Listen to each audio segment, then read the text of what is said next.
Hello বন্ধুরা, তোমরা সব কেমন আছো? আশা করি সব ভালো আছো। তোমাদের জন্য আজ একটা নতুন ভিডিও নিয়ে চলে এসেছি, মন্ডল সাউন্ড।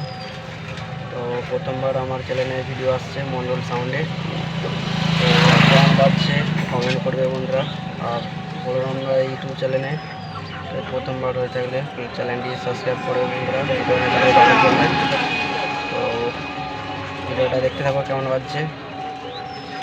চলো বন্ধুরা ভাগগুলো কেটে ভরা হয়, তাদের লাইফ হিস্ট্রিগুলো একটু ঘেঁটে দেখবেন। ওদের মধ্যে কেউ কেউ 30-40টা খুন করেছে, 30-40টা খুন করেছে।